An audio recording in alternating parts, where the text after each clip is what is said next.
O Senhor esteja com todos. Ele está no meio de nós. Proclamação do Evangelho de Jesus Cristo segundo João. Glória a vós, Senhor. Naquele tempo, quando a multidão viu que Jesus não estava ali, nem os seus discípulos, subiram às barcas e foram à procura de Jesus em Cafarnaum. Quando o encontraram no outro lado do mar, perguntaram-lhe: Rabi, quando chegaste aqui? Jesus respondeu: em verdade, eu vos digo, estais me procurando, não porque vistes sinais, mas porque comestes pão e ficastes satisfeitos. Esforçai-vos não pelo alimento que se perde, mas pelo alimento que permanece até a vida eterna, e que o Filho do Homem vos dará. Pois este é quem o Pai marcou com o seu selo. Então perguntaram: que devemos fazer para realizar as obras de Deus? Jesus respondeu: a obra de Deus é que acrediteis naquele que Ele enviou. Eles perguntaram: que sinal realizas para que possamos ver e crer em Ti? Que obras fazes? Nossos pais comeram o maná no deserto, como está na Escritura, pão do céu deu-lhes a comer. Jesus respondeu: em verdade vos digo, não foi Moisés quem vos deu o pão que veio do céu, é meu Pai que vos dá o verdadeiro pão do céu, pois o pão de Deus é aquele que desce do céu e dá vida ao mundo. Então pediram: Senhor, dá-nos sempre desse pão. Jesus lhes disse: eu sou o pão da vida. Quem vem a mim não terá mais fome, e quem crê em mim nunca mais terá sede. É palavra da salvação. Glória a vós, Senhor. Queridos irmãos e irmãs, bem-vindos todos à Basílica Santuário. Ali, no pórtico principal da entrada da nossa Basílica, está escrito em belas letras romanas: Domus Dei et Porta Coeli, que em português quer dizer Casa de Deus, Porta do Céu. E aqui tem um duplo sentido, seja casa de Deus como templo, na igreja, como se aplica também à figura da Virgem Maria. Ela é a porta do céu, pela qual nos vem o Salvador. Muito bem colocada a entrada, pois, de um templo mariano. Esse aviso, essas boas-vindas é para todos. Seja bem-vindo à casa de Deus, porta do céu. Sintamo-nos, portanto, acolhidos aqui. É casa do nosso Pai, é casa de nossa Mãe do céu, nossa casa, portanto. A palavra de Deus hoje está no centro da nossa celebração, muito bela.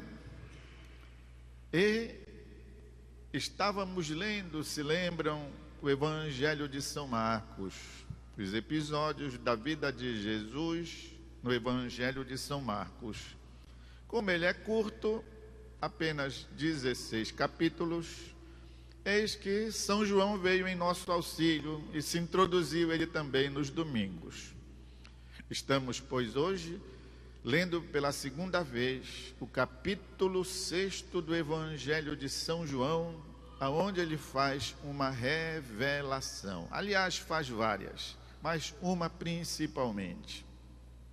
Onde então Jesus, depois de discutir com os judeus, à frente dos seus discípulos, revela: eu sou o pão da vida. Como chegamos até aqui? Domingo passado eu estava no Santuário Nacional de Aparecida, na celebração das 18 horas. escutava a pregação do padre reitor, que gostei muito.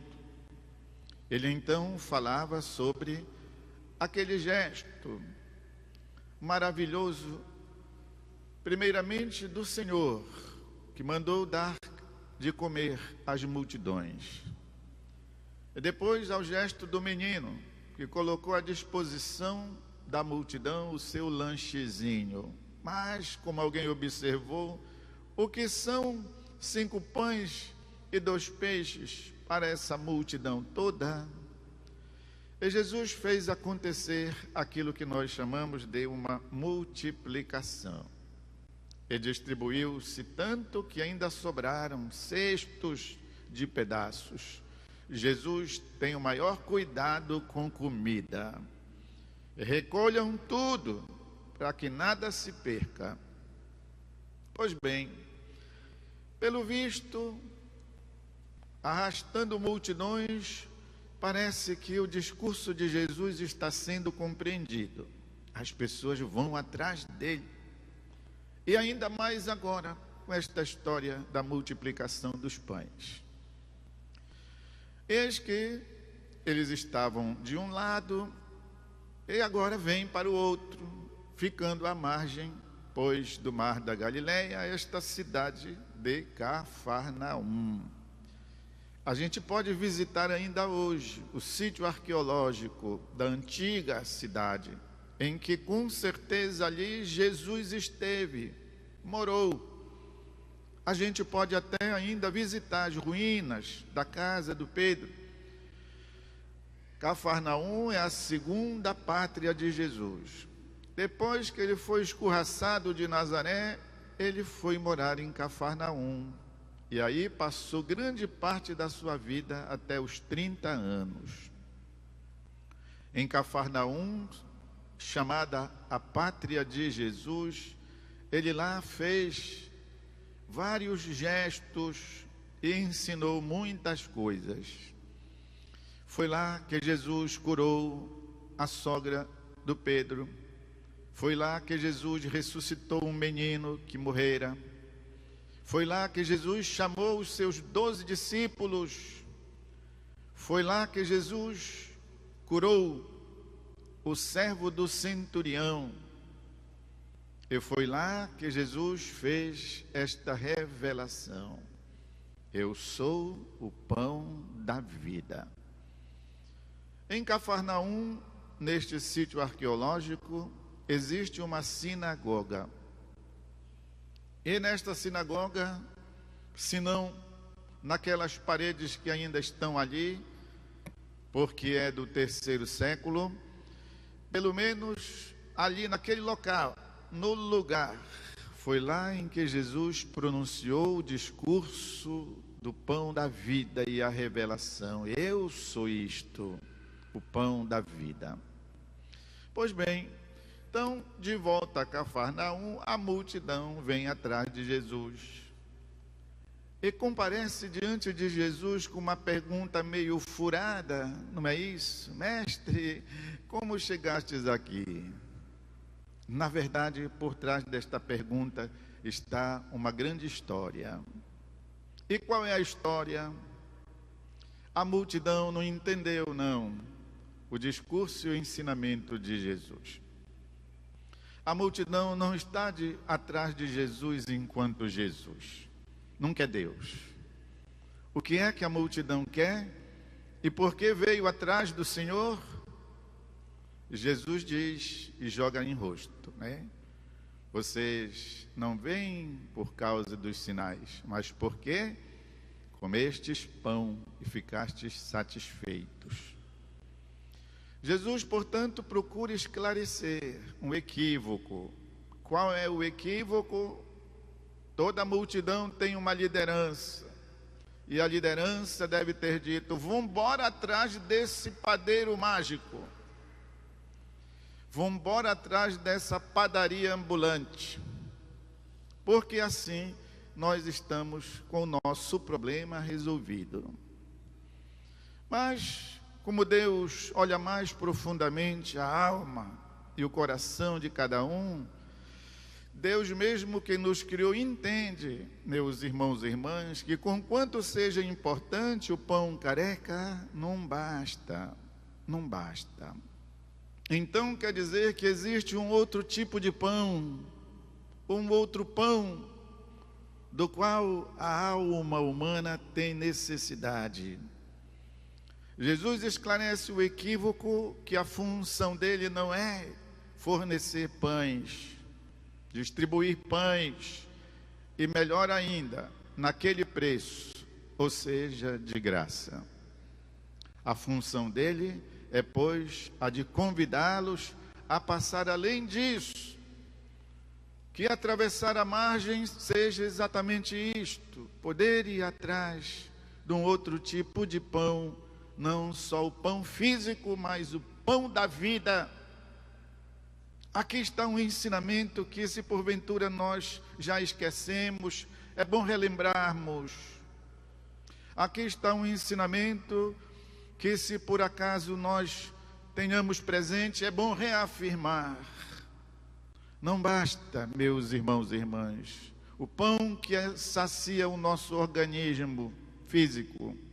É importante, enquanto é duro tê-lo muitas vezes, mas não é suficiente. Isto Jesus esclarece a fim de que não reste nenhum equívoco para aquela multidão que o procura. E a revelação que ele faz, então, termina exatamente nisso, ele próprio se reafirmando: ego sum panis vitae.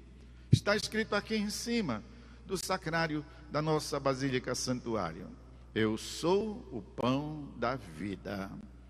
É como ele conclui a pericope do Evangelho. Quando quiseram então aprisioná-lo para ser o fabricante de pães, eles disseram: Senhor, dá-nos sempre desse pão. E Jesus lhes revela: eu sou o pão da vida. Quem vem a mim nunca mais terá fome, e quem crê em mim nunca mais terá sede. Jesus em nossos corações, Deus conosco, nós perto de Deus. Nunca é bom esquecer o ensinamento de Agostinho, numa frase tão prática: queres Deus perto de ti? Tem uma receita mágica. Qual é? Chega perto dele, fica perto dele. Não vai atrás apenas quando te interessa. E olhem que a vida nos diz que Deus nos interessa sempre. Por isso é importante que estejamos ou busquemos estar sempre perto dele. A carta do apóstolo São Paulo aos Efésios nos convida a isso. Renunciai, pois, à vossa existência passada, despojando-vos do homem velho, que se corrompe sob o efeito das paixões enganadoras, e renovai vosso espírito e a vossa mentalidade. Revesti o homem novo, criado à imagem de Deus, em verdadeira justiça e santidade. Queridos irmãos e irmãs, Jesus, pois, nos alimenta com o pão da palavra, com o pão do ensinamento divino, nos alimenta com a oração, nos alimenta com os sacramentos, nos alimenta com as devoções que a nossa igreja valoriza, nos alimenta com a caridade, que é a lição da multiplicação dos pães: partilhar, doar, servir, repartir. Jesus nos alimenta com o pão da vida mesmo, que é a Santa Eucaristia. Queremos Deus perto de nós, aproximemo-nos dele. Um instante de silêncio.